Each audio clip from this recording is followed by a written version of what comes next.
Welcome back to my YouTube channel. তোমরা দিচ্ছ Sonali my life is my choice. আর আজকে ব্লগটা আমি শুরু করলাম আমার রুম থেকে। দেখো আমি রেডি হয়ে গেছি আর এখন আমি যাব ডেভিড হিয়ার কলেজে, মানে এটা হচ্ছে বালিগঞ্জে। আর আজকে আমাদের ট্রেনিং, কারণ আমাদের ডিসিআরসি ডিউটি পড়ে গেছে। যেহেতু জানো 1 জুন আমাদের ভোট, মানে কলকাতায় 1 জুন ভোট। আর ভোটের দিন তো আমাদের ডিউটি থাকবে, ভোটের আগের দিন মানে কালও ডিউটি থাকবে। আর ডিউটি শিডিউলটা এতটা টাফ যে কী বলবো। তা আজকে 2টো থেকে আমাদের ট্রেনিং। এখন টাইম হচ্ছে 12:55 আর আমি বেরোবো। যেহেতু 2টো থেকে ট্রেনিং, তো অনেকটা হাতের সময় আছে। এখান থেকে আমি বাসে করে যাব বালিগঞ্জ, ওখান থেকে অনেকটা হাঁটতে হবে, হেঁটে ডেভিড হিয়ার কলেজ।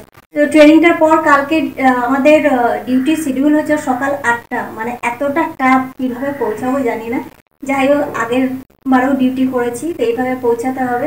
তো কালকে সকাল 8টা থেকে কতক্ষণ ডিউটি হবে জানি না। কালকে ডিসি ডিউটি আছে।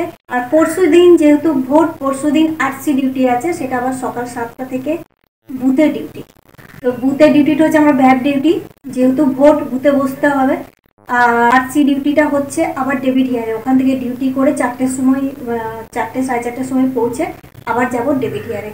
তো ডিউটি শিডিউলটা মারাত্মক। কাল পরশু 2 দিন মানে কি করব, নাজেহাল একদম। তো যাই হোক, এখন আমি যাব ডেভিড হিয়ারে। আর ওখানে গিয়ে কি হচ্ছে, কি কতটা তোমাদের সাথে শেয়ার করতে পারছি, ট্রেনিং কতটা শেয়ার করতে পারবো, সেটা আমি ওখানে না গেলে বুঝতে পারবো না। তো চলো ব্লগটা দেখতে থাকো, একদম স্কিপ করবে না। যারা নতুন ফ্রেন্ডস আছো, যারা ব্লগটা দেখছো কিন্তু সাবস্ক্রাইব করোনি, তো এখন থেকে বলে দিই, please do like, share, comment, subscribe করতে একদম ভুলবে না। কারণ ডেইলি আমার ব্লগ আসতেই থাকবে আর তোমরা দেখতেই থাকবে।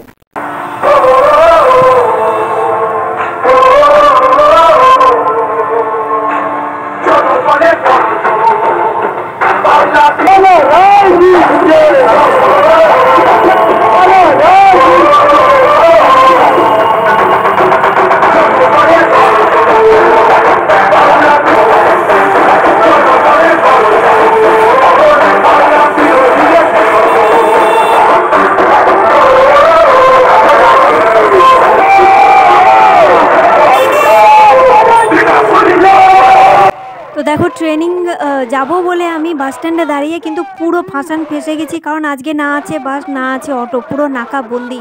কালকে যেহেতু কলকাতায় ভোট, সেই কারণে আজকে দিদি এদিক দিয়ে পদযাত্রা শুরু করবেন, মানে আমাদের মুখ্যমন্ত্রীর পদযাত্রা শুরু করবেন। তো এরকম একটা পরিস্থিতির সম্মুখীন আমি কয়েক বছর আগে হয়েছিলাম, ঠিক এইভাবেই হয়েছিলাম। তখনও ইলেকশনের সময়, হয়তো ইলেকশনের ট্রেনিং বা কাজেই আমি যাচ্ছিলাম, কিন্তু সেই দিন পৌঁছাতে পারিনি, বা অন্য কোনো কাজ হয়তো ছিল। আর ঠিক এই রকমই আমি বাস স্ট্যান্ডে কয়েক ঘন্টা দাঁড়িয়ে লাস্টে এখানে আমি দিদিকে দেখলাম, দেখে আবার আমাকে রুমে ব্যাক করতে হয়েছে। আজকেও ঠিক এই রকমই, এই জায়গায় একদম এই রকমই পরিস্থিতি। আজকেও আমার পুরো ট্রেনিং গেল, ওদিকে ট্রেনিং কিন্তু শুরুও হয়ে গেছে। আর দেখো এবার দিদি আসছে, যে কারণে এত এত এত স্ট্রিক্ট। তো চলো, আমি তো দিদিকে দেখলাম, তোমরাও একবার দেখেন।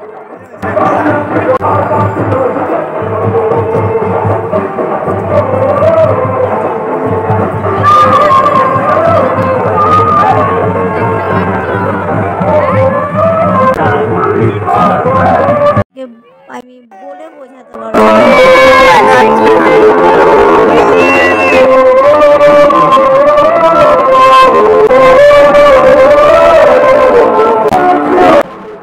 এই সেই জায়গা ছিল যেদিন আমি কাজে যাব বলে বেরিয়েছি, আর আমাকে ঘন্টার পর ঘন্টা বাসের জন্য ওয়েট করতে হয়েছিল। আর সেদিনও আমি এই দিদিকে দেখেছিলাম ঠিক এইরকমই লোকেশনে, এই স্পটে, এই জায়গায়, এই বাস স্ট্যান্ডে। আজ আবার মনে হলো সেই দিনটা আমার কাছে ফিরে এসছে। তো আমার তো এই নিয়ে অনেকবারই দিদিকে দেখা হলো। যেহেতু কলকাতায় এগুলো কোনো ব্যাপার না, যখন তখন এরকম আর কি ভোটের টাইমে বা এমনি দিদিকে তো অনেক সময় দেখা যায়, যখন উনি কোনো মিটিং মিছিলে যান আর কি। কিন্তু আমি অনেকবার দেখেছি। তো তোমাদেরকে একবার দেখিয়ে দিলাম, কারণ আমার ব্লগের মাধ্যমে যারা যারা সরাসরি দিদিকে দেখোনি, তারা ব্লগে অন্তত দেখতে পাবে। তো আজকে এই পরিস্থিতিটা এমনই একটা পরিস্থিতি, মানে কখন বাস চালু হবে তার কোনো ঠিক নেই, উনি পদযাত্রা করে কত দূর যাবেন তারও কোনো ঠিক নেই। কিন্তু একটা কথা না বলে পাচ্ছি না, যে দিদি ওই সাদা শাড়ি আর সাদা হাওয়াই চটিতে এত অসাধারণ লাগে যে বলার নেই। ওনার সবচেয়ে বেশি ভালো লাগে ওনার পোশাকটা, পোশাকটা এত সাদা, এত স্বচ্ছ, আর তার সাথে লাগে ওনার স্মার্টনেস, মানে ওনাকে হাঁটাতে হয়তো কেউ হারাতে পারবে না, উনি এত স্মার্টলি হাঁটেন আর এত স্মার্টনেস ওনার মধ্যে, সত্যি মানে মানুষকে মুগ্ধ করার মতন। তো এটা আমার সবচেয়ে বেশি ভালো লাগে ওনার মধ্যে। তো ওনাকে যে দেখবে সে মানে দেখে অন্তত এত আনন্দ হবে ওনার ওই স্মার্টনেস দেখে। মানে এই বয়সে ওনার 64 এজ, যতটা শুনেছি এই বয়সে এতটা স্মার্টনেস মানে মুখ্যমন্ত্রী হিসেবে অনেকের কমই থাকে। তো যাই হোক, আমি দেখলাম, তোমাদেরকেও ব্লগে দেখালাম। তো চলো আবার আমি রুমে ব্যাক করি। গেলাম ট্রেনিংয়ের জন্য, বাস স্ট্যান্ডে দাঁড়িয়ে আছি, কোনো বাস নেই। আজকে আমাদের মুখ্যমন্ত্রীর পদযাত্রা শুরু হবে, যার জন্য একদম বাস বন্ধ করে দিচ্ছে।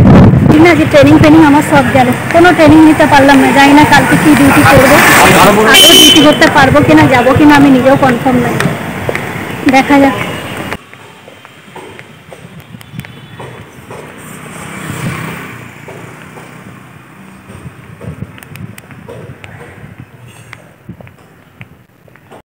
তা আবার রুম ব্যাক করছি।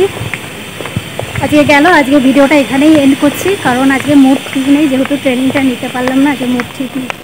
জানি না কালকে কী হবে, কাল পরশু 2 দিনের ডিউটি আমার কী হবে।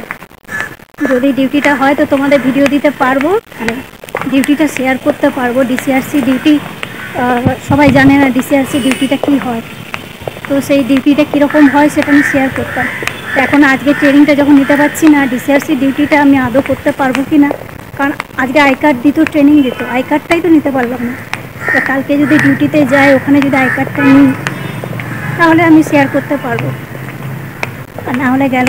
তো আজকে ব্লগটা এখানেই এন্ড করছি, আর কি বলবো, আর কিছু না। ডিসিআরসি ডিউটিটা করলাম কি করলাম না সেটা দেখার জন্য তোমরা ওয়েট করো আমার নেক্সট ব্লগে। আজকের জন্য টাটা।